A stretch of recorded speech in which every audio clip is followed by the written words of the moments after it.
The tomb must be in the lower levels.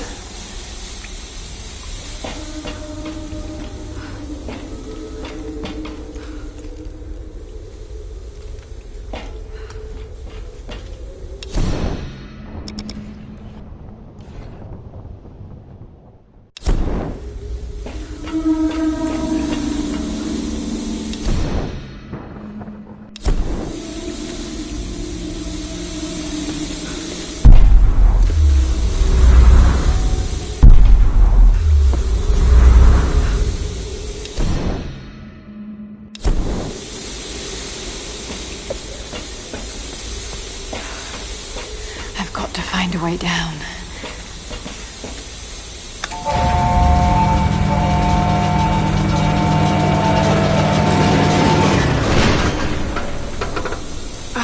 The elevator is jammed.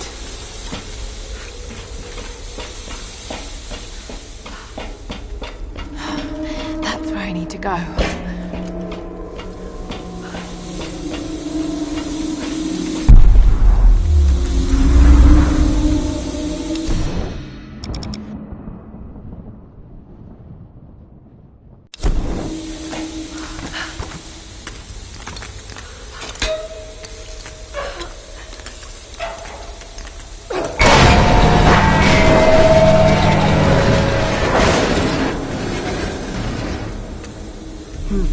I'm on the right track. Just need to figure out a way to drop the elevator with more force.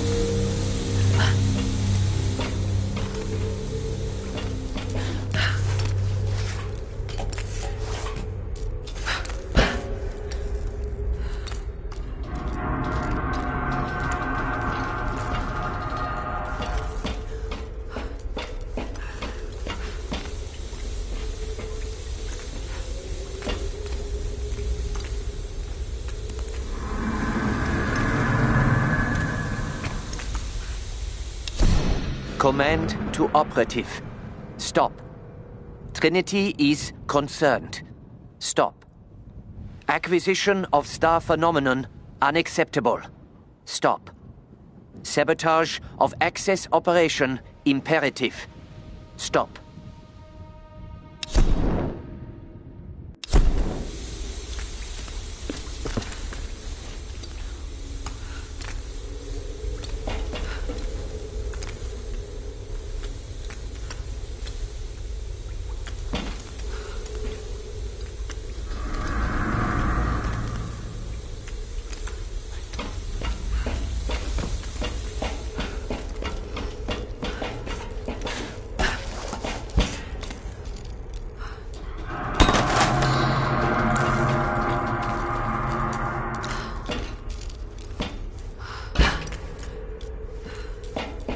Got to pry those other parts loose.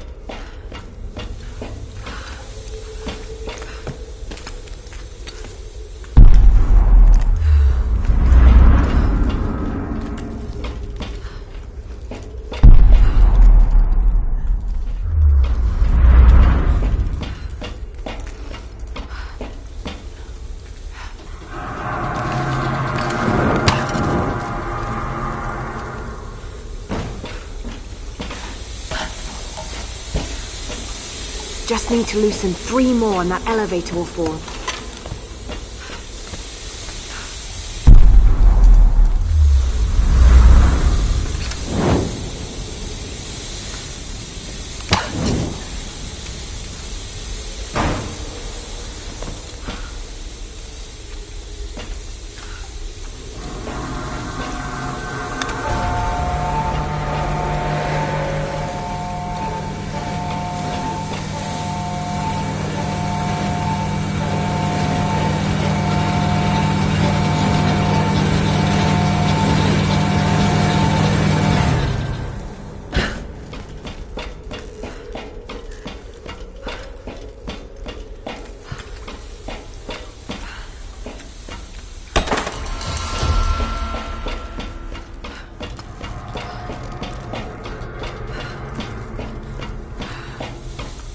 Got to pry those other parts loose.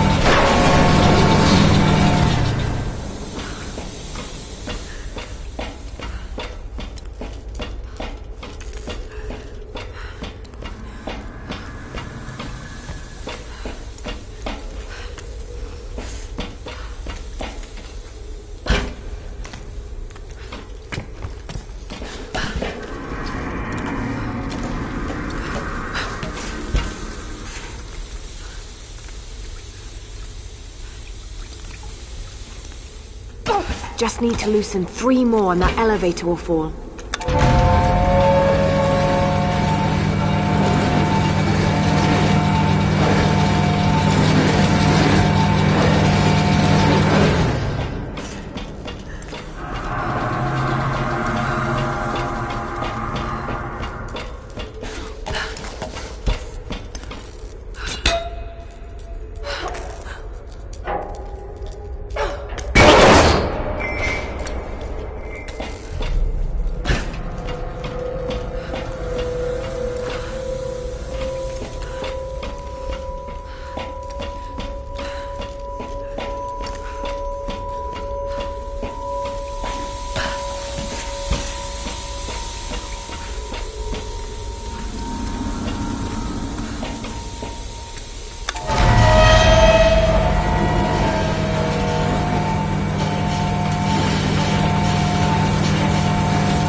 Got to pry those other parts loose.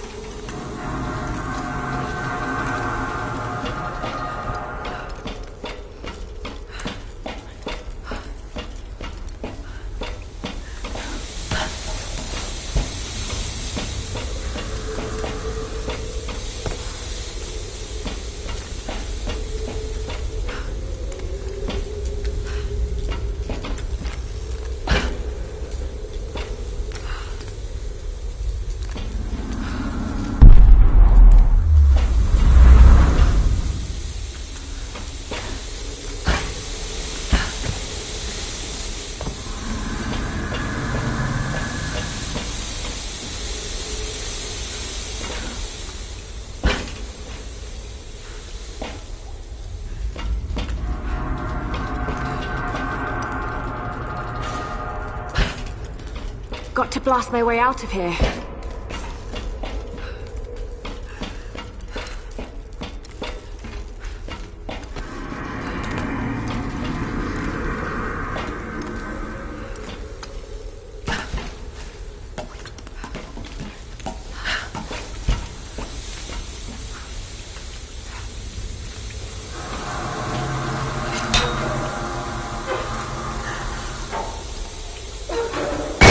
Okay, just one more to go.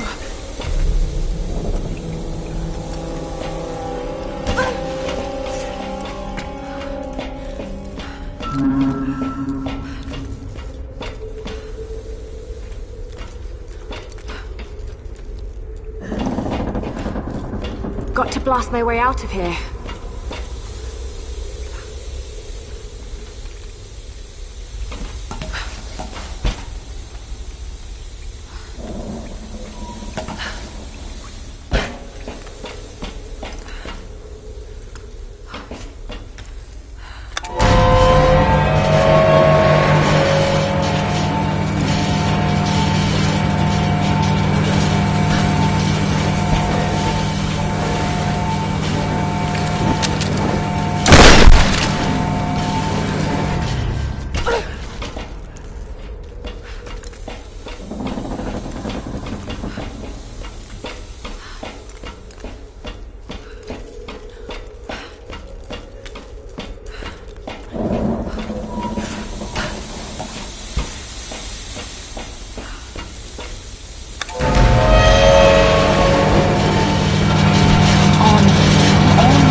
think that did the trick.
Were these gifts for the ancient rulers of Yamatai? Or was there some kind of battle here?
Well, there's a ladder.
Well, there's a ladder.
Another Chow Dynasty helmet. The elaborate decorative design suggests royalty.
note inside.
It.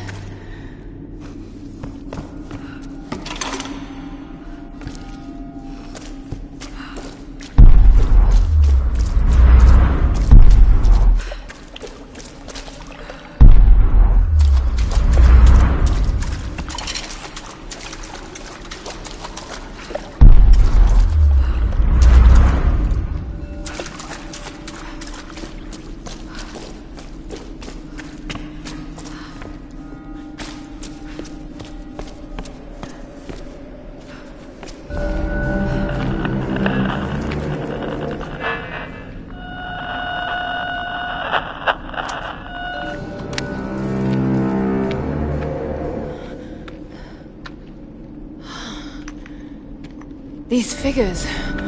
warriors... they're in Himiko's tomb. They protected her. And is this you? Were you some kind of general?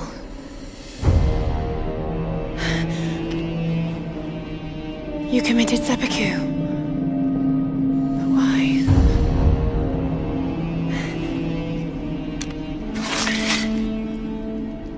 Oh, it's beautiful. It's still sharp.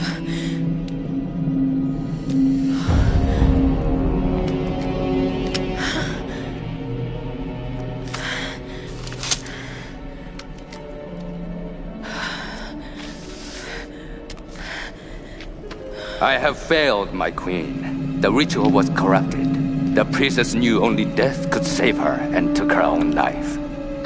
Now the first and last queen lives a half-life, a soul in a decaying body. Her rage became the storms and will not stop while her soul is tied to this earth. My Storm Guard are sworn to protect her. They must continue, but I cannot. The soul is trapped in a decaying body. That's what's causing the storms.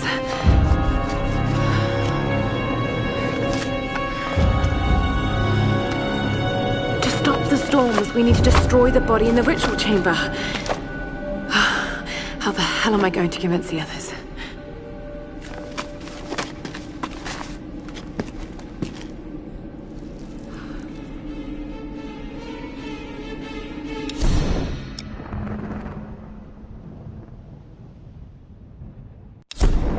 She's in the hotel. Shit! I've got to get out of here.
no.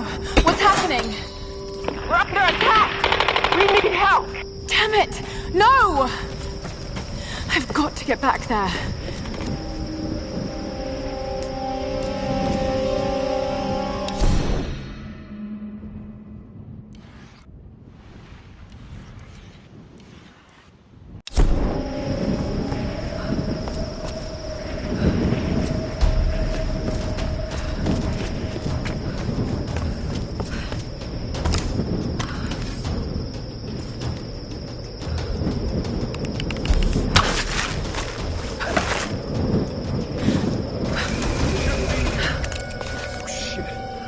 Choice we have. Those outsiders hold up on the beach. Why aren't we going there? Damn it! This is a good shot!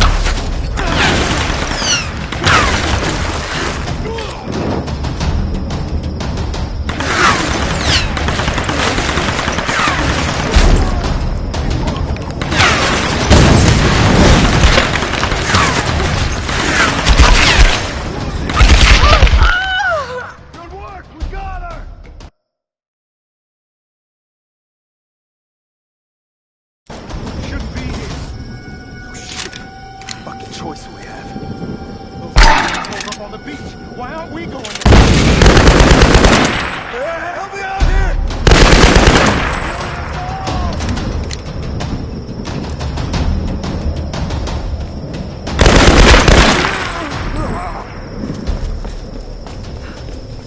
Watch out! On the pier! Fire! Fire!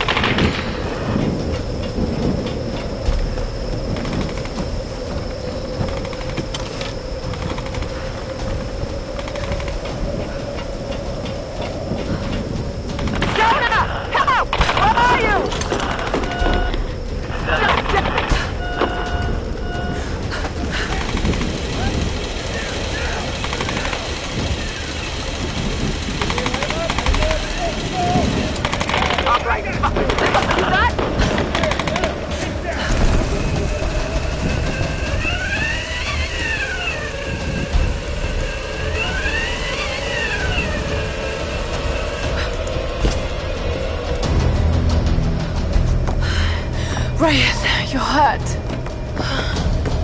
Here. Thanks. Seriously, I thought that was it for me. There's no sign of them. What happened? During the attack, Whitman took Sam and they disappeared. He's taken her back to Matthias. We should have listened. I should have listened. So what's the next move? The boat's fixed now. We should get help. I bet they thought that too. Look, you were right about Whitman, You've but... seen the storms. They target any craft that comes near. There were scientists here during World War II, and they believed the storms were controlled by something in a ritual chamber near the monastery. Look, I don't have all the answers, but Sam being taken, I know it's linked. And if we try to leave here without understanding why, then we'll all die. Just like the pilots. Just like Roth. Look. Whatever's happening here, Lara deserves a shot. We can't go back to their stronghold. It'd be suicide. They won't take her there. They'll take her to the ritual chamber. We can use this inlet to get closer.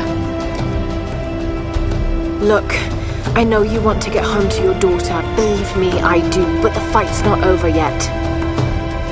I'm not asking you to believe, Reyes. I'm asking you to trust. Okay. Let's get this thing in the water.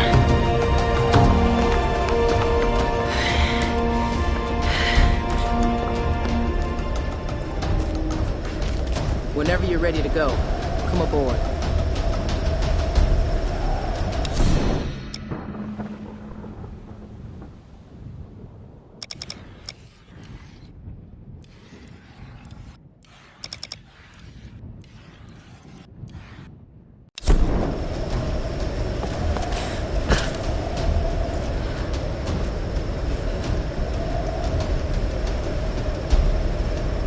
Lara, what do you expect to find in there?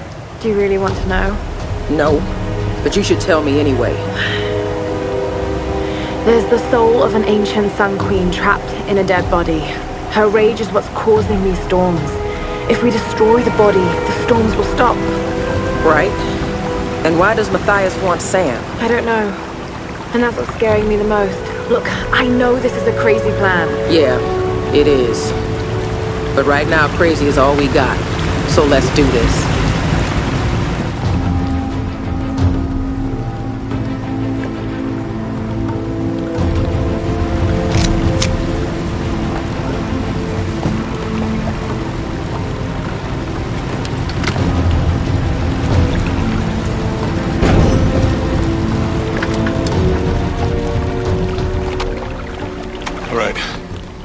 Let's go.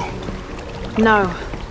I'll need you and Reyes to guard the main entrance while I go in after Sam. You're going in there alone?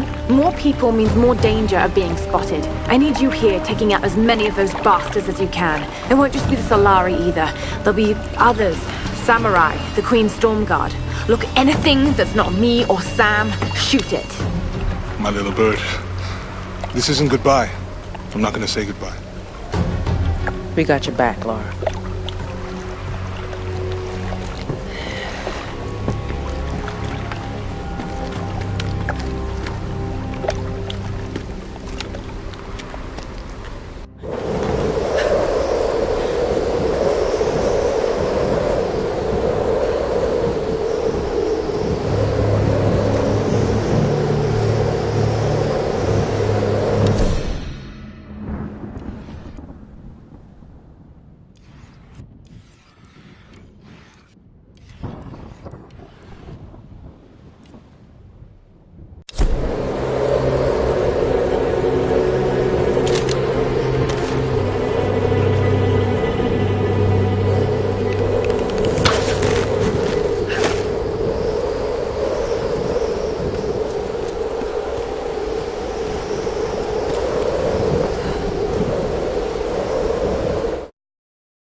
The Storm Guard. People. They guard the monastery. They wait only to be introduced to their new queen by the one who brought her back to us. Of course. Of course. I've encountered these archaic tribes before. Let's get some more words, James. What is he doing?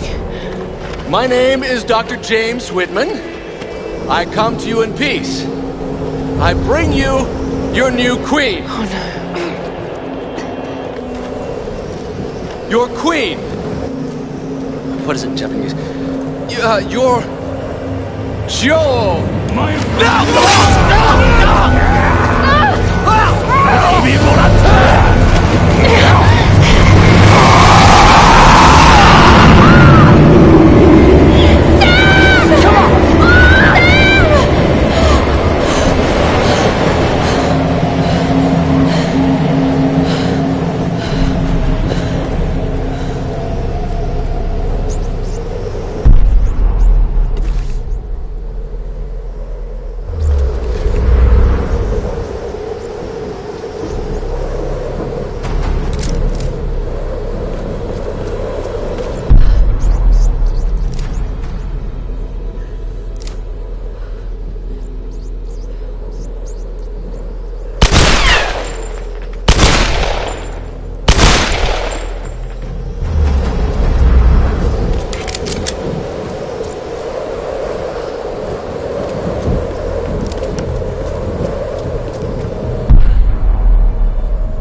Storm Guard.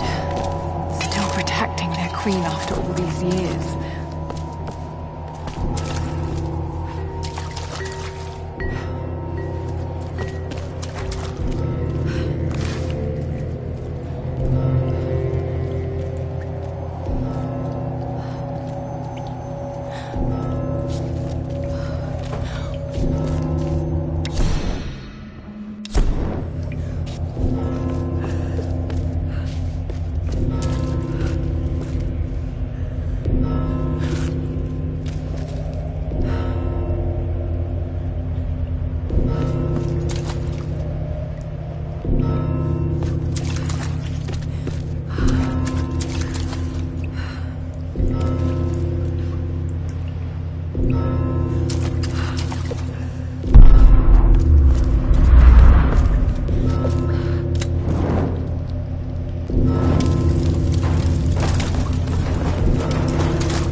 after all this time?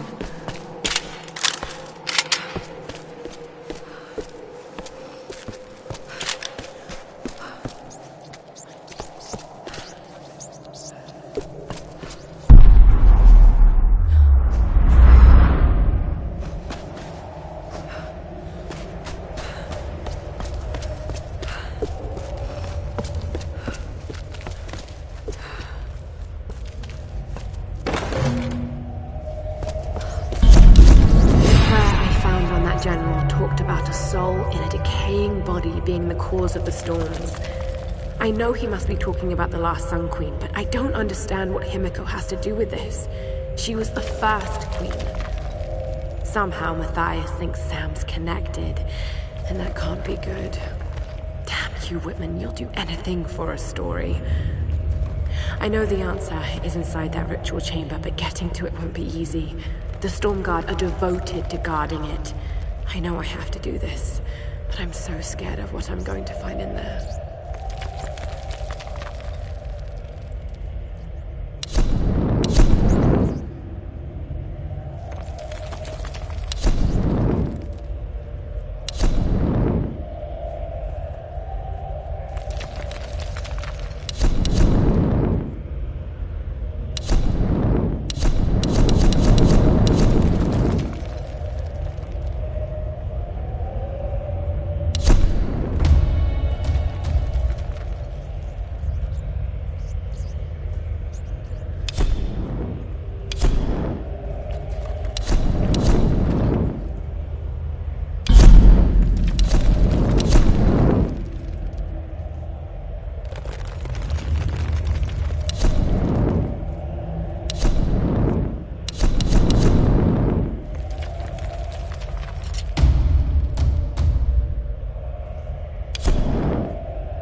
Chinese earthenware is thousands of years old.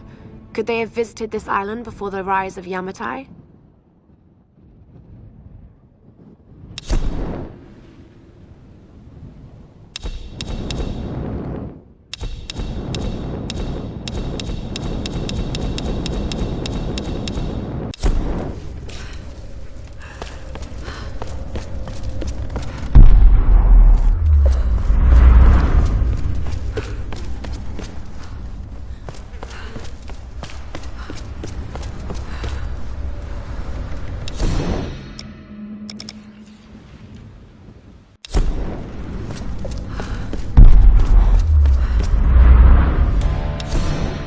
We never had a chance. They were waiting for us, hundreds of them. We never even made it to the sacred chamber. From the beginning, we were doomed. And now, I wait for my ancestors to take me. I can hear them. The Oni are killing my brothers, eating them, consuming their souls. So much death. I'm the last one. What is my fate? Will I become one of them? Ancestors, hear me. Please, take me away from this, before the Oni come for me. Please, take me to the afterlife. Let me die in peace.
similar artifacts from the Ban Giant site in Thailand. How did this get all the way to Yamatai?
Well, it had to be done. Lara left me no choice.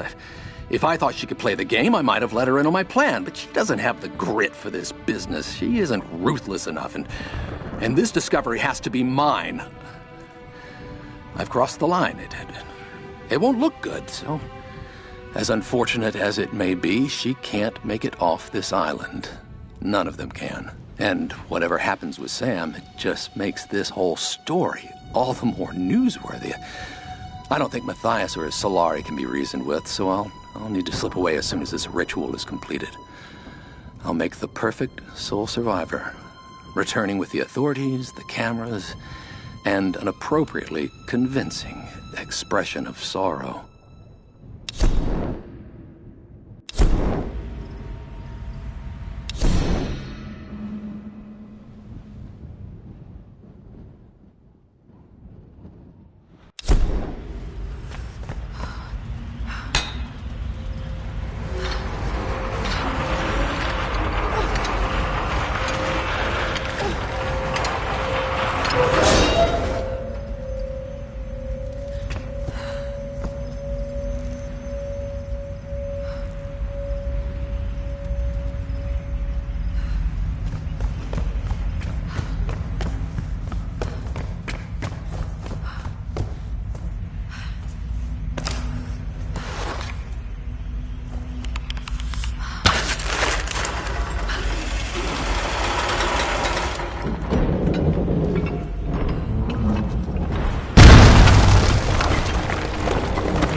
To get up there somehow.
this jump.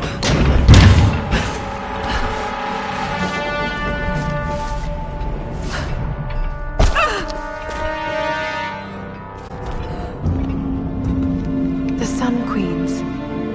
The fire ritual where the queen chooses her successor. Chosen priestess enters the monastery. And she's given your power and becomes the new queen.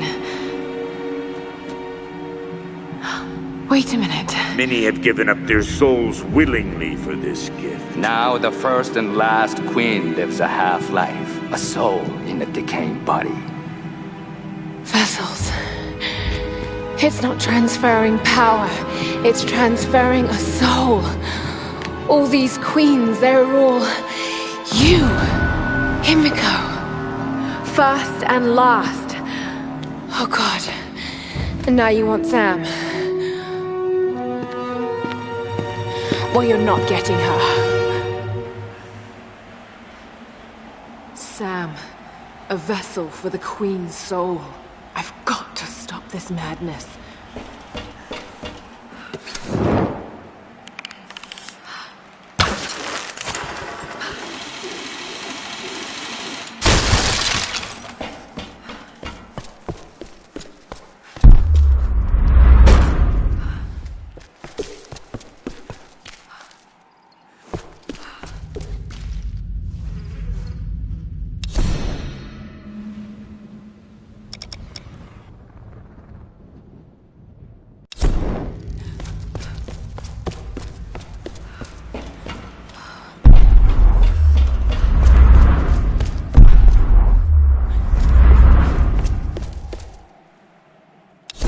I have no choice now but to meet my fate. Tonight, I climb the stairs to the Chamber of the Sun, but I will never submit to the ritual. I will not emerge queen. None will ever believe what I now know to be the truth. A twisted evil beyond imagining lives within the Sun Queen. An evil that hungers for more than just the land and seas of Yamatai. This madness cannot continue. So I go to the chamber, armed with the stolen dagger of her Stormguard general. By the time he realizes what I have done, it will be too late. For the sake of Yamatai and all the priestesses that would follow me, I must die.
Satsuma porcelain vase, probably early Edo period.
Lara, watch out! Those bastards are heading your way. We did everything we could to slow them down. Thanks, Reyes. Get to the boat. If I'm not back... We're not leaving without you. We'll be waiting.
the vessel. Pour forth and return to this mortal coil. Pour forth and be reborn. Pour forth and awaken.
Now, it's okay. It's okay. You saved me. I knew you would. I made you a promise. Let's get you home.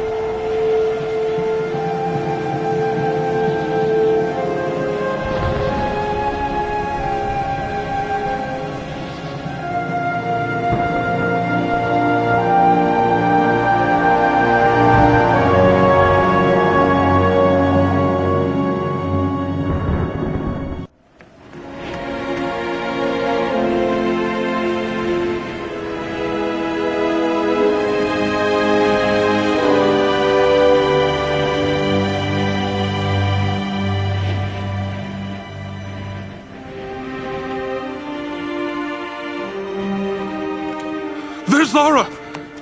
She's got Sam! She did it.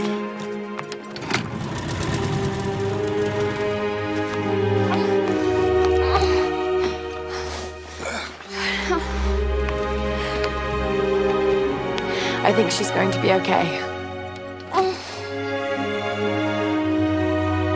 What happened up there? It's over. We can go now. All right, let's get the hell out of here.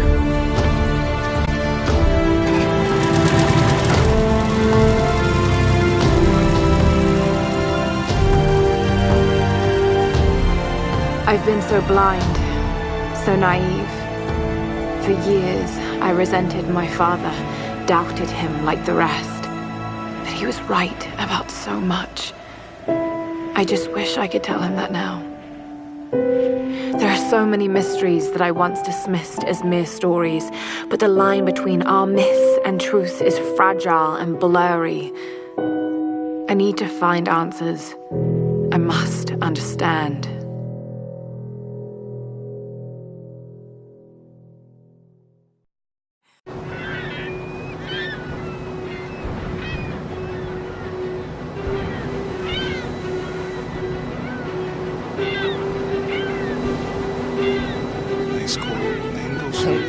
Making me waffles before her ballet class. Need anything?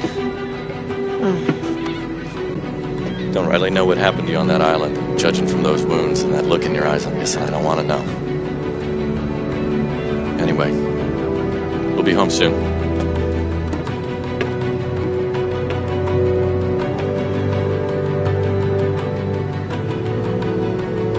I'm not going home.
Here's the soon-to-be world-famous archaeologist, Lara Croft, in her native habitat. She's on the hunt for the lost kingdom of Yamatai, home to the fabulous Himiko, mythical Sun Queen, and ancestor of yours truly. Sam, this is serious. Oh, sweetie, I know. I'm just trying to lighten the mood here. Everyone's so on edge. What are you so worried about? I'm close to something. I'm sure of it. I just don't know if the others will listen. Or even if they should. Lara, you know this stuff better than anyone. Seriously, I'm not just saying this to make you feel better. I trust you, Roth trusts you. You got this. Now let's take a break, okay? Okay. And Sam, thanks. She's not always this serious, you know? Come on, tackle it! No, it's your chance! How can you suggest I'm not serious about this expedition, Lara? It's not just Sam's family funding us. I put my savings on the line, too. We've all got some kind of stake in this. The funding won't last forever, Whitman. That's precisely why we should push east, not west. No one believes Yamata is that far east. The books simply don't support it. Well, whoever wrote those books never found Yamatai. I've talked to Roth about this. There's no point in following in other people's footsteps, Dr. Whitman. I refuse to bet my reputation on your hunch. I'm the lead archaeologist here. And when were you last in the field without a TV crew behind you? Got 30 years experience, 2 PhDs, 1 in East Asian history, so why don't you just stick to boats, Mr. Grimm? Ship, Dr. Whitman. It's a ship. You don't need a PhD to know Look, that. going east will take us directly into the Dragon's Triangle. That's where we need to go. Lara, my little bird.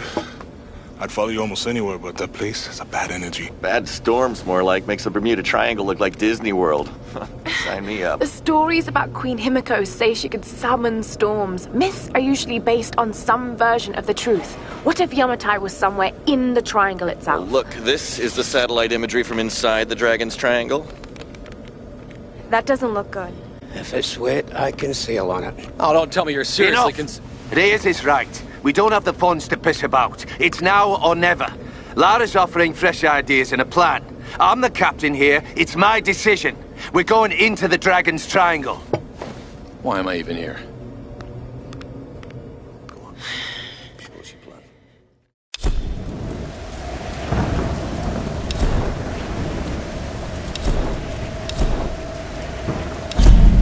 A famous explorer once said that the extraordinary is in what we do, not who we are.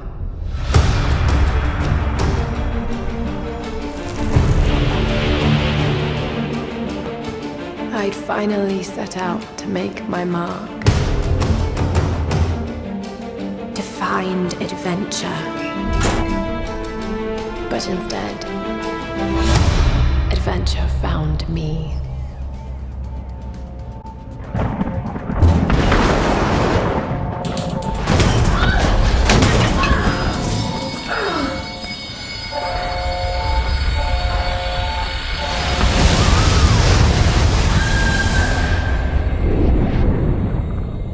In our darkest moments,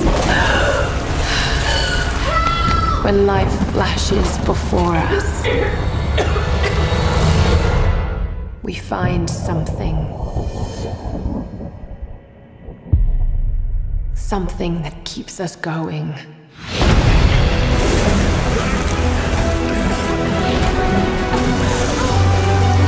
Something that pushes us.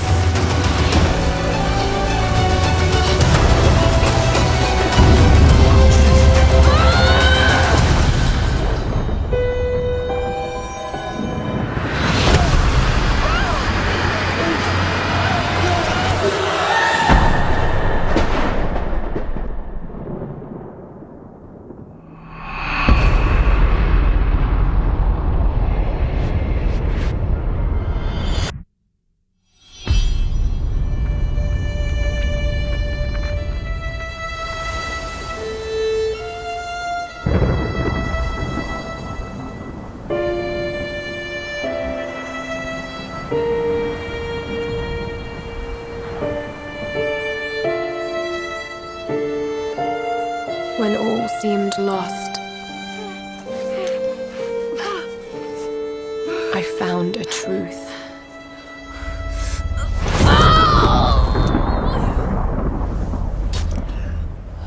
And I knew what I must become.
the Endurance. We are stranded on an island in the Dragon's Triangle. We need help and medical supplies. Please respond.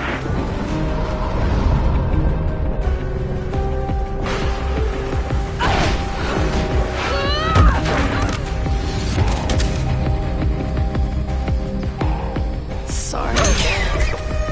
Lara! Roth! Please come and get me. Easy. We're regrouping at my location. Get the hell off me! But some of the others wanted to go further inland. After that, I never saw any of them again. Lara, you're alive! Hey! Get off of me! Ladova! I waited so long. Sam! Lara! He took Sam. Who took Sam?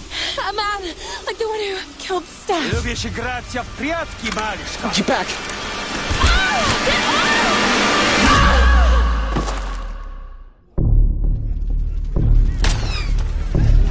No one escapes. Finish it! I always find her.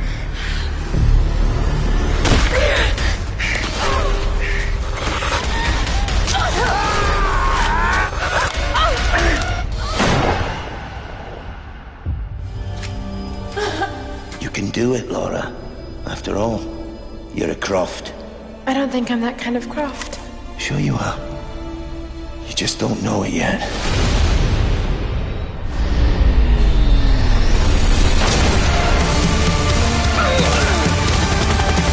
Kill them all!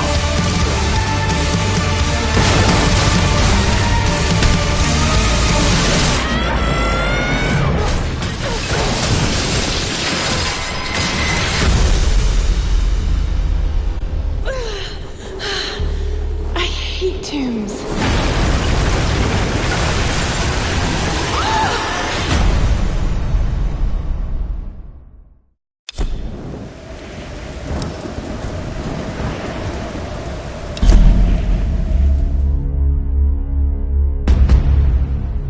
Hey everybody, Zachary Levi here, just outside of San Francisco, California, at world-class development studio Crystal Dynamics, whose current project is the reimagining of the Tomb Raider franchise.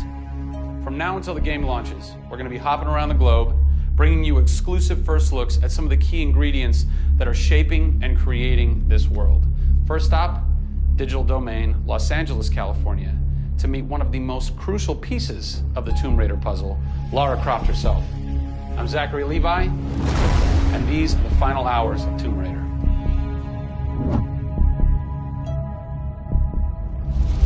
Digital Domain. This is where they do a lot of mocap for big Hollywood films and video games like Tomb Raider. And today, we are gonna meet the new Lara Croft, who is around here somewhere.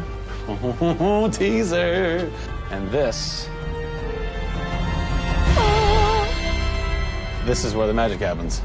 I think that might be the new Lara Croft. That's the new Lara Croft.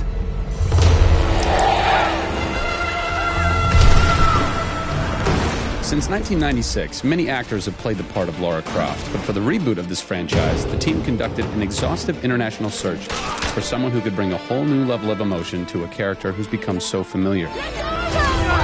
In late 2010, a young English-born actress was chosen to become one of the most recognizable characters in video games. My name is Camilla Luddington. I'm a British actress living in Los Angeles. I am the voice and character of Lara Croft, the British heroine. When I was first approached for it, I really felt overwhelmed at the honor of playing an icon like Lara Croft. I think I screamed in my car, actually, when I heard that I got the role. Lara Croft, one of the most iconic female characters in all of gaming. This is really her origin story, how Lara became the super badass that she is in later years. She is just a young, naive, perhaps 21-year-old who has a thirst for adventure. We're used to seeing Lara Croft as just the cold-hearted, almost killer, and she's a badass and everything, but I think in this, and you see her struggle. You can do this, Lara. Please come and get me. When we went through the process of looking for actresses the world over, I mean, this was Europe, This was LA. We had hundreds and hundreds of actresses that were whittled down, and we ended up with Camilla. She had sort of that rawness that we wanted. It was somebody who not only wanted the part, but was willing to push her character into that emotional area that we wanted. Let's learn a little bit about Camilla. Where are you from? I am from a town in England called Ascot in Berkshire. And it's like those things you wear around your neck. Really didn't do TV or film or anything until I got here in Los Angeles. Really, I had a stage background, which I also think helps though with this because this is almost feels like performing on a stage. Yes! So here we are. This is performance capture stage. The volume. The volume, they call it. That's interesting. You'll have to explain that to me later. I don't know why. I think maybe it's like a measurement thing, like height and width and depth. I'm gonna go that with yes. Creates volume. Yeah. Math nerd. And you also do get nifty props. Yes. And what's a fun fact about this? Careful. You can hit somebody. Jeez. Wow. Is that they'll put Velcro on this, and they'll be like, okay, you're gonna have a gun and another gun, and they'll just stick to you. How much Velcro does a bazooka need to stay on tightly? A lot. There had to have been a lot of pressure as far as being the new Lara. It was intimidating. Did you go run around in the woods? Did you go hunt boar with a bow and arrow? Well, what's funny is I actually did archery when I was a kid. Really? Yeah. At the time, you're thinking, why do I need archery? When am I going to use a bow and arrow? And now I know why. Interestingly enough. No! Is Lara a video game icon? A sex symbol? I think she's both. Oh! Obviously, she's a game icon.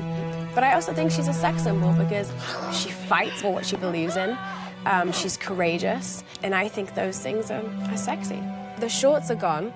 That's a bummer. Which I'm sure most guys will think is a bummer. I like her new look. Yes, she's still gorgeous, but now she's a person. Camilla brings truth. She is truly breathing life into Lara Croft. And when Lara is supposed to be going through an emotional scene, you'll see tears streaming down Camilla's face, and it's real. People ran over to her, like, are you okay? Like, she's got mascara running and tears streaming down her cheeks, and she's like, oh, yeah. And you're like, wow. When I got this role at first, I did not even know that I would be crying so much. I just thought I'd be kicking butt. That was the Lara that I thought I'd gotten myself into. This was some of the most emotionally and physically draining work that I'd ever done.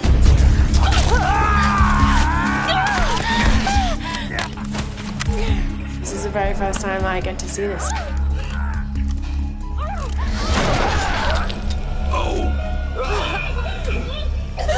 Oh, God. I had to do it. I had to do it. So the fans have now seen Lara's first kill. What was that moment for you like? Intense, for sure. Probably one of the hardest things to film. She has to fight for her life. It's fascinating how she reacts to that. She doesn't just walk away from that first kill. It really gets to her. You see her become Lara Croft. Camilla Luddington is our new Lara Croft. Strong, spunky, gorgeous, brave. How did she get so brave? Excellent question. We're going to cover that in our next installment when we sit down with the writers who crafted the origin story of Lara Croft. Don't miss it.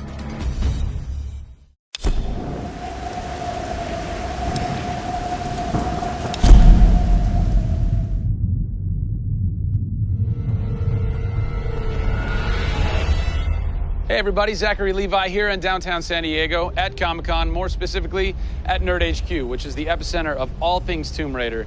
The anticipation is building as the team from Crystal Dynamics continues to say that this could be the game of their careers. Today we're going to dig a little bit deeper into the story with some of the key writers and designers who are brave enough to tackle the origin stories of Lara Croft. These are the final hours of Tomb Raider.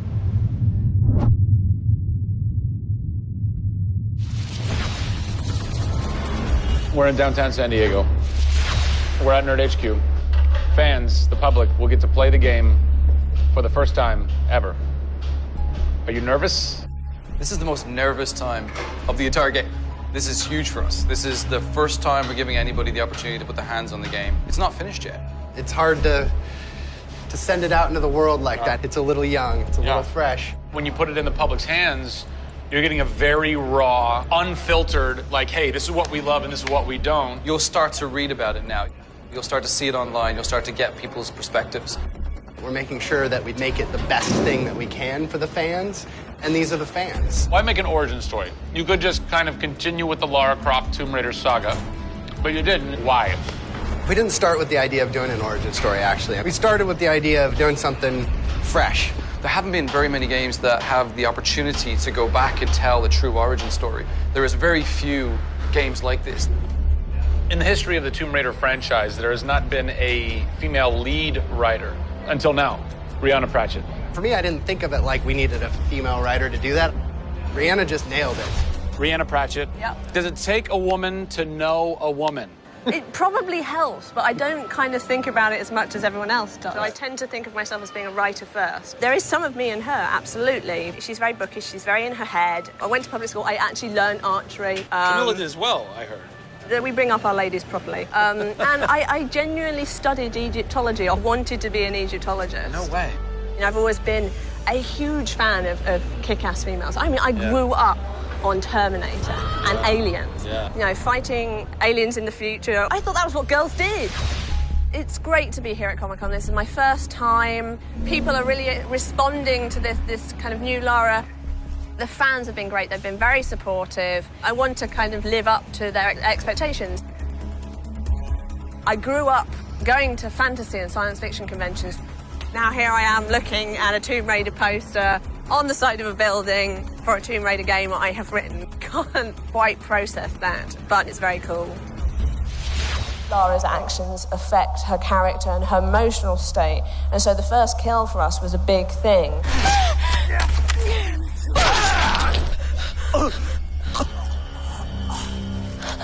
It's not comfortable to watch, and it shouldn't be.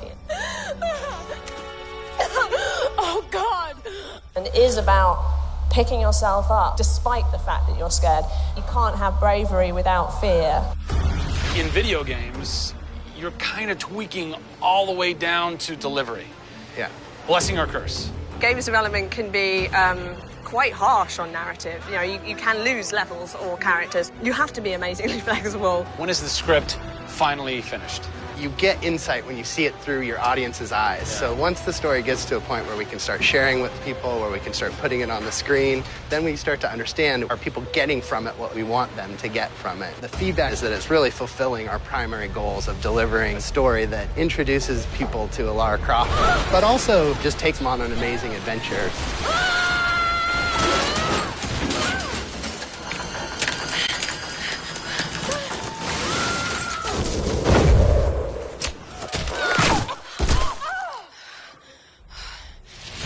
John Stafford, you're kind of the dialogue typist, word monkey. The words that you've been speaking for so long. Yes. Are from this everything man. that I've been through that's been extremely emotionally draining and painful, I have him to blame for. So we'll have words later about it. What were the challenges stepping into the heart and mind of a character like Lara Croft, who we've known for quite some time? Yes. Players' expectation is... You want to just jump right in, guns blazing? Controller, I'm awesome. I'm awesome. We want that. That's what video games basically allow gamers right? to feel. I am awesome. Challenge for me is to show her vulnerable. We're shipwrecked on an island inside the Dragon's Triangle. Still have a very playable game, but also show real emotional character. It's very difficult to do that in game. Please come and get me. You can do this, Lara. When you have really extreme circumstances, you have really extreme emotions. What the hell? It's all about her survival. She's basically willing to do whatever it takes. There's people trying to kill you. Things are really extreme. Listen, I'm gonna get you out of there. I promise. I promise. I didn't want any lines to sound gamey. There was a good collaboration of making sure that really that didn't happen. That's very difficult writing. How do you write a line that isn't just like, I should go there? Yeah. That's... I bet there's something hidden in that crate. I want you to love this game in a way that really feels like the first time you played it, but do it in a way that people have never seen before. For me, it's crazy not to look at this as an opportunity to really start that dialogue. This is a game of our careers. This truly is the first time to sort of say, okay, this is it. Well, now that we know a bit more about what it takes to reimagine an icon from the ground up, we're headed east to go behind the sounds of Lara's journey, a journey that is heightened and shaped by cinematic score and sound design. I hope to see you on the next episode when we talk to who's behind what we're hearing in Tomb Raider.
Everybody, Zachary Levi here in the heart of London's famous West End.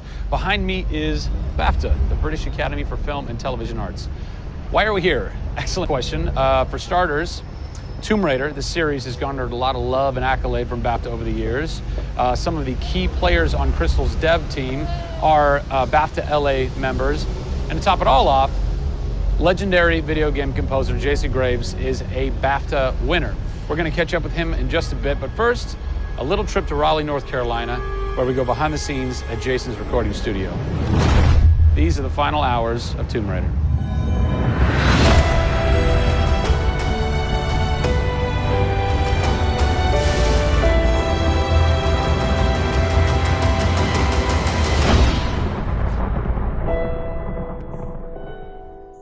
First thing we did was the theme.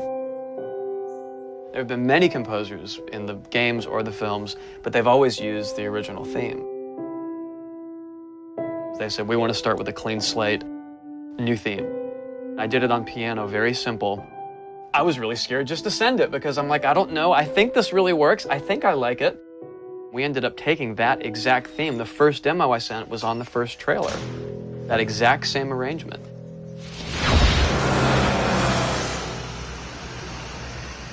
So, Jason, currently you're working on this reimagining of Tomb Raider.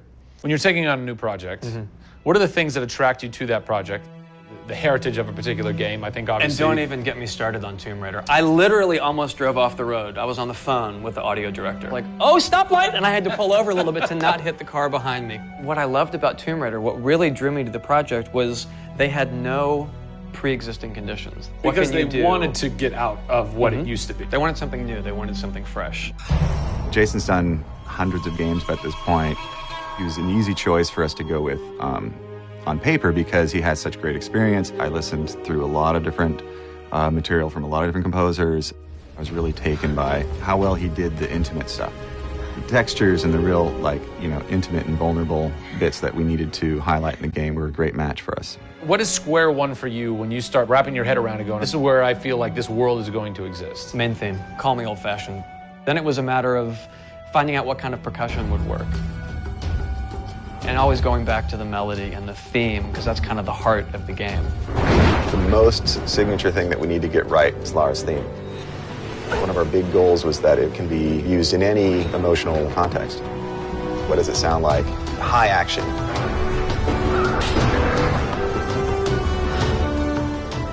What does it sound like when she's in pain? For music, the gameplay, and the concept art, especially with the scavengers and kind of the shanty town, corrugated metal, how everything's kind of this amalgam of different stuff that they found on the island. I was like, that's what I want the music to sound like. The bad guys are playing the music now. Alex said something like, it'd be really cool to have something, you know, chains on a metal board, or like you're banging a metal fence. 2 weeks later, Jason calls me up and he's like, so this guy who's like the sculptor who lives right around the corner from me, I was talking to him about the idea of creating an instrument.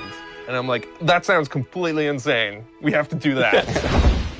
Tackling the score to one of the most iconic franchises in the world brought a unique challenge. How best to capture the emotional timbre of the characters and island in music. People, I give you The Instrument.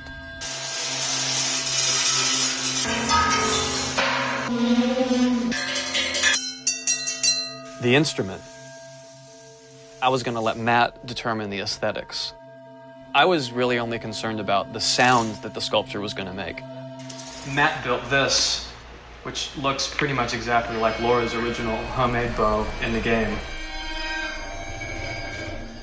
There's different timbres based on different materials. Metal, glass. It's a direct line from the plot, the characters, the story, the environment, straight to the sculpture. We always wanted the island to have that character in itself. Creating an instrument gave it this unique identity. It's got a voice. Yeah. The very beginning of the game is nothing but the instrument.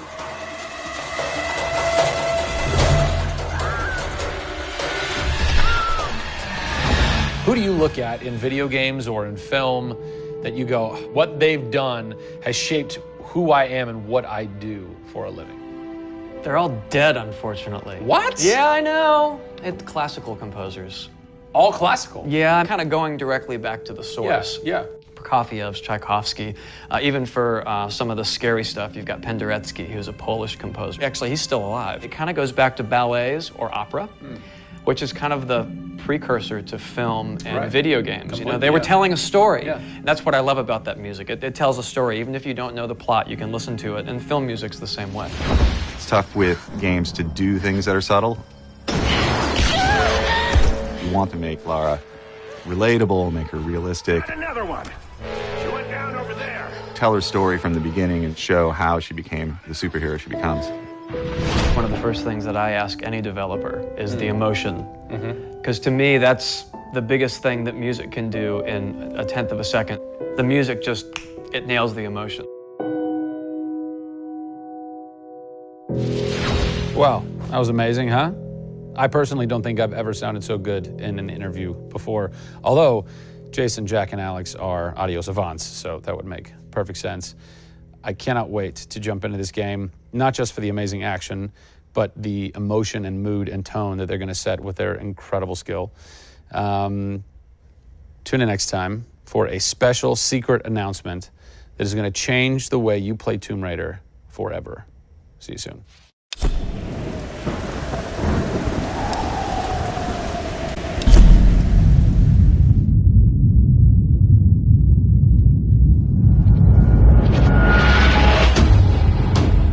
Hey everybody, Zachary Levi here. Over the last few months, we've brought you exclusive behind-the-scenes looks at the final hours of development of Tomb Raider. You've seen Camilla recording her last few lines, Rihanna musing her last few words, and Jason completing the last few notes of the score. As those key pieces lock into place, it's time to reveal one of the last portions of the game, and a team that's been shrouded in secrecy for 2 years. We're here in the beautiful and freezing Montreal, Canada, to bring you the final hours of Tomb Raider multiplayer edition. These are the final hours of Tomb Raider.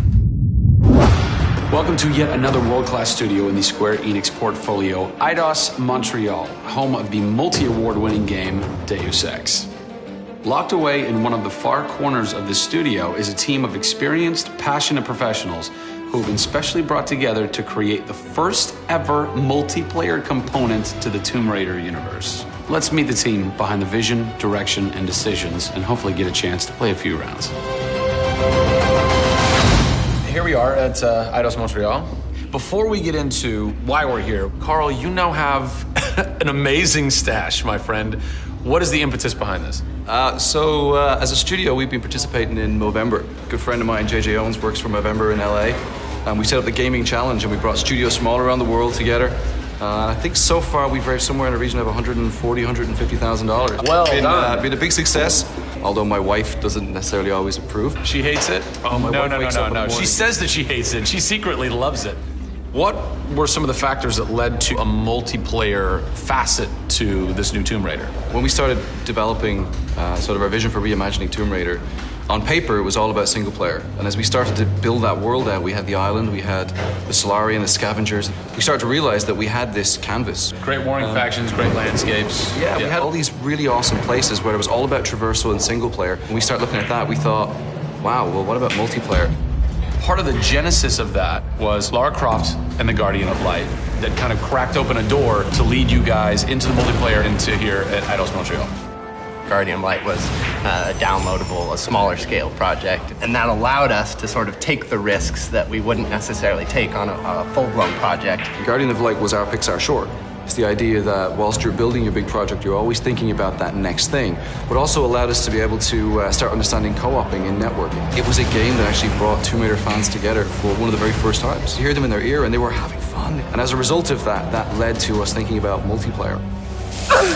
Hopefully our single-player experience we're delivering is a very sort of single-player, solitary, immersive type of experience. But at the same time, we believed tomb raiding together with friends would be fun.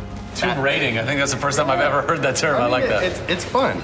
You know, axe climbing and zip lining and the traversal that we get in there and the traps. For me, it was very sad to have that catch-22 of it would be great to do this in multiplayer, but we just can't split our resources like that. And that's how Eidos Montreal came about. We had staffed up our teams to develop a single player. Everybody was gelling together really well, and it wasn't something that we wanted to just bolt on. We always said if we were going to do it, we're going to do it right. If you could have a fan play the multiplayer for the first time, what do you want them saying? For me, they're kind of different moods. It's not like I do one or the other. It's kind of like sometimes I turn down the lights and just play that single player experience. And other times I want to just jump in and have fun and start killing fools.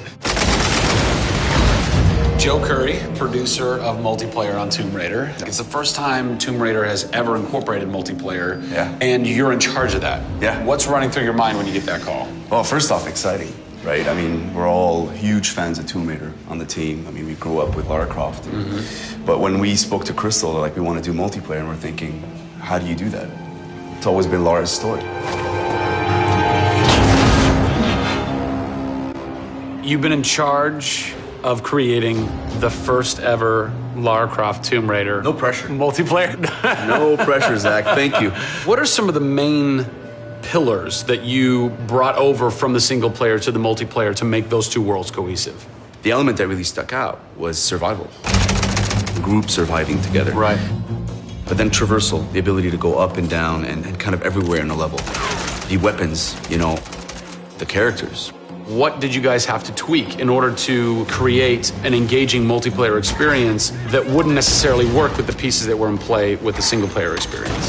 One example is the bow. Especially in the reboot, it's so iconic that we had to make it work for multiplayer. You have a certain forgiveness when you play single player. Multiplayer, players expect snappiness. I shoot you, I expect you to go down, or you can just do what I do, which is take out the biggest gun and just run for them and shoot them out. The environment itself can be a threat. The Solari, you know, the guys that are on the island have had a chance to prepare traps. We've got things like an ammo box that looks like an ammo box, but it's really an explosive device.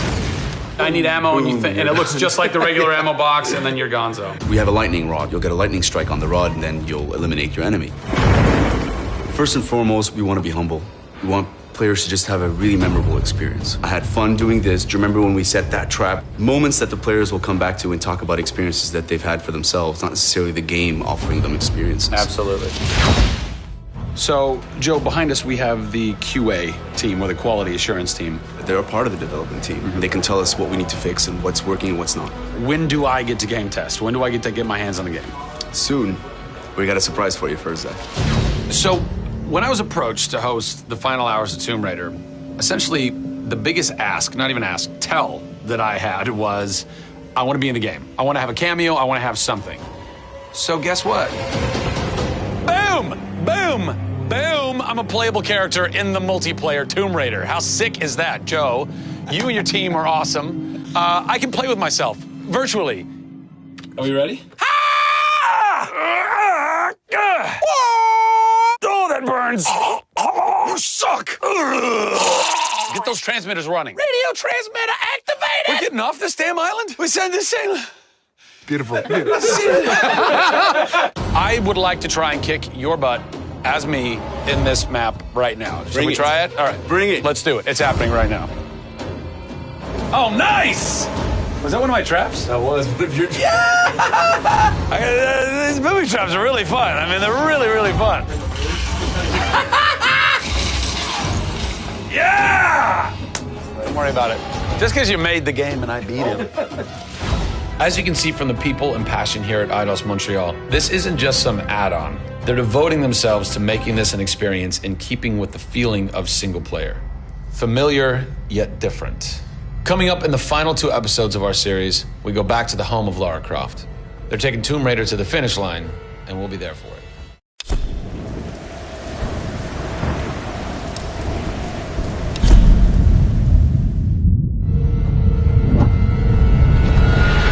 Hey everybody, Zachary Levi here, again for the final time, back full circle in Redwood City. Behind me, inside, critics and fans alike are getting some hands-on experience, an hour's worth of gameplay of pre-release code. Simultaneously, the studio dev team is hard at work crunching, optimizing, and polishing all the last little bits of code for what we will all come to know and love as the new Tomb Raider. It's a culmination of everything, and the clock is ticking. These are the final hours of Tomb Raider.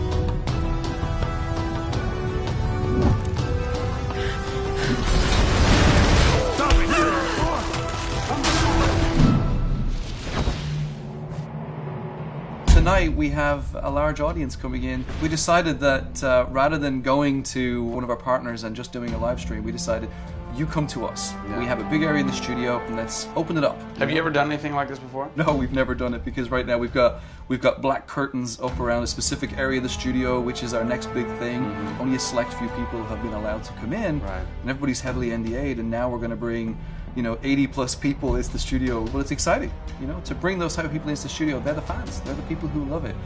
And we want people to be a part of their experience. On one half of the studio, all that is going on like crazy. But basically in half the studio, you guys are just pounding, working out every last glitch, every last bug, making sure that it's all just perfect, done and perfect. Exactly. For your certs on Friday. Yeah. What happens when a game fails, sir? Then things start getting sweaty around here. You're dicing with death right there. Well, you might be missing a release day. That's how big a day this Friday is. Yeah, it's huge. If we submit and they come back and say, hey, there's maybe 35 things that we'd like to change, then as a studio, we'll change them. We'll improve them. Or there's small things that they say, hey, this experience might be better if you just fix this little thing. Then of course the team are literally sitting there waiting for that to happen. And there has been games I've worked on where we've submitted and within 24 hours it would get kicked back and they'd say, hey, you guys are crazy, you shouldn't have submitted it. So, there are 80 people in the office right now. You're 4.5 days away from delivering this thing, and they're strewn about. What are they all doing? So we have guys working out of very prioritized hit lists, right? So we say, okay, this is the most egregious thing that we've noticed lately. We'd like for you to focus in on it. What are you guys debugging here? Looking at some menu transitions. Oh yeah, we want to make sure everything feels snappy all the time. Menu transitions, if I had a nickel for every time. One of the toughest things with Lara as a character is her hair.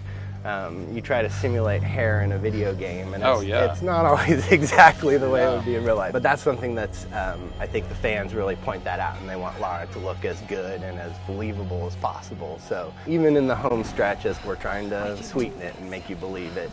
So I spend a ton of time playing the game. So while everybody else is busting their butts trying to make it work, you're having fun. That's basically what you're saying. There's about 80 people that are all still busily working in this last week before the game goes to cert. Absolutely. One of those groups is called the what group? The OMS group. And what does OMS stand for?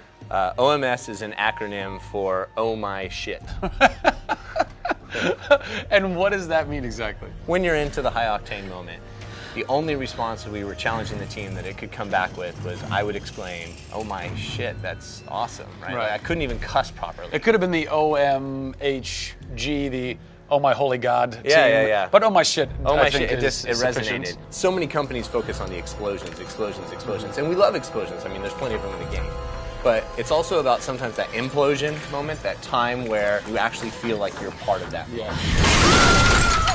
We have an early example in the scavenger den, very early in the game, where the camera is about 6 inches from the back of her head as she's in this claustrophobic moment as the ceiling gets lower and lower and the water gets higher and higher and the torch, you're worried, is it going to go out? And as you suck in for that moment, if it's resonating with people, as we've seen it resonate here, you actually watch people who are claustrophobic kind of lean back in their chair a little and kind of react, and that's exactly what an OMS team is about.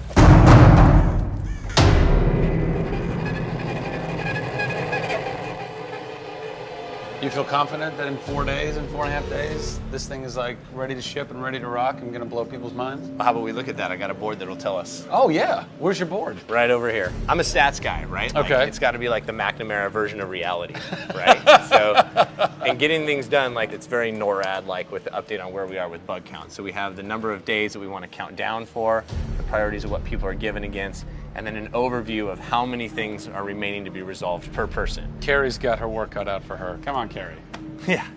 Ultimately, we have to figure out how do we hit the quality on a predictable timeline. So right now, we're trending towards being able to hit that in 12 days. But you need to deliver in 4.5. Correct. So what does that mean? I need to go right now. Where's your head at right now, knowing that in 4 days, it's got to be completely done? I'm super critical of what we do. You know, you tend to be perfectionists. I'm absolutely that way. It's more like, this is leaving now. You're done working on it because time's up. And you're like, but there could be one more thing I could do. It's a weird feeling because it's been part of our lives for a very long time. How long have you been on it? Definitely 4 years. Yeah, like 4 years. Yeah, 4 years. That's insane. I know. I was young. Yeah. Fresh face. I was young then. Yes. No bags, no grey hair. Yeah. It's been a roller coaster ride, and during that time we've been around the world, we've gone to shows, we've shown press, we've given hands-on, we've had community events, we've been in San Diego with you at Nerd Machine. We've seen people excited to see this and play this game, and it's been awesome. It's not just about Lara's arc, it's about the arc of people who've come in to the roles. You know, we've had people come in as animators and move up to the highest levels in their profession along these 4 years. So people have grown in these roles. Families have expanded, kids have been born, but we're coming to a point now where we're, you know, probably 70, 80 plus days away from launch, and this phase has come to an end. You know, it's been awesome. With less than a week to go before console certification, the last few bugs to squash, and a general lack of sleep all around, this production is definitely going to go down to the wire. Will they make it? Join us next time on the final hours of Tomb Raider to find out.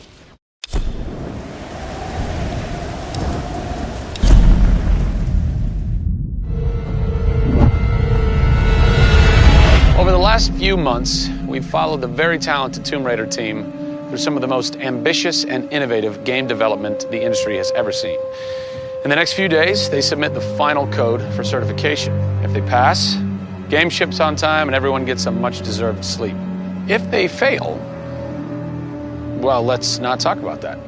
I'm Zachary Levi, and these are the final hours of Tomb Raider.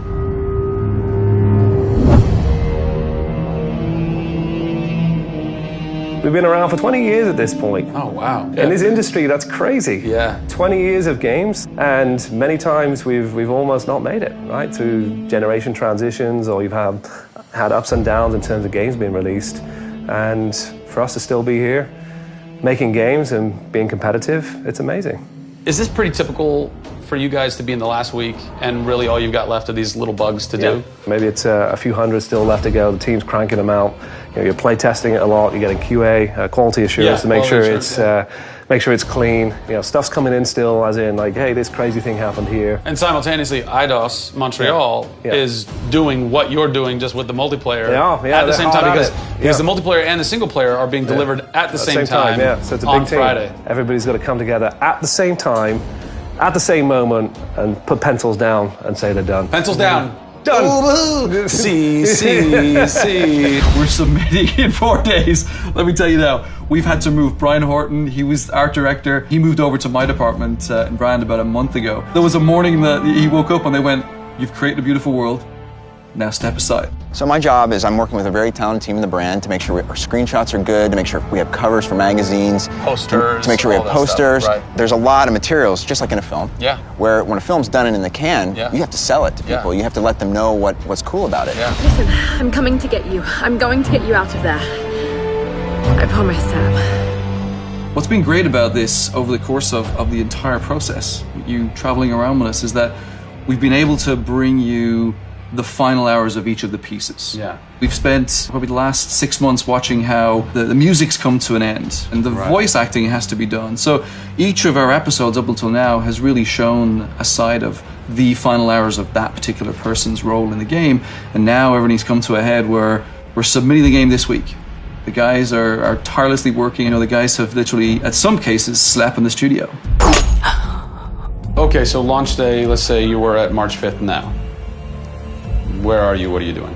I'm probably in bed trying to get 12 hours sleep. Because more than likely I would have been at some midnight opening the night before up till very late celebrating. So I'm probably at this time of the day, I'm probably in bed. I think a lot of us won't even know what to do with ourselves. You get so heads down in something and it's been a part of our lives for years now. And you sort of get to that point where waking up in the morning, you're thinking about the game, and going to bed at night, you're thinking about the game. I'll try to sneak a little time here over the holidays, but then, you know, wait till the dust settles and we really get this in the hands of the consumers before I can really relax, I think. Even though I played the game so many times, I cannot wait to take the cellophane off that game. Yeah. Pop it in. It's the ritual. retail. It's the retail copy. Yeah. And there's something special about that printed disc, putting it into the system, and you're like, this is the same game that I worked on for 3 years plus. And everyone else can have the same experience that I'm going to have right now. Yeah. Of all the taglines, whether they're actual dialogue in the game or marketing lines or whatever, something that would sum up your experience over the last 4 years is A Survivor is Born. Yeah. A Survivor is Born in you, A Survivor is Born in Crystal Dynamics. Yeah. We just wanted to be known as doing top tier work. There's games I look at and say, I wish I worked on that game. Yeah. Right? Yeah. And I wanted Crystal to be that. And I think that with this one, we're going to do it. Yeah, anybody can make an explosion look beautiful and make a world look phenomenal, but we now move into a period of time where it's about having a connection with something which is much deeper than just saying I have a controller in my hand and I'm guiding a character around and fighting or solving puzzles. There's a depth in the story that we're trying to tell, which hopefully for us is going to be able to set that structure for the future. Hopefully we've taken the risk and we've been shouting so loud about this that we're actually carving what should be done. Oh, don't do this to me, you northern bastard.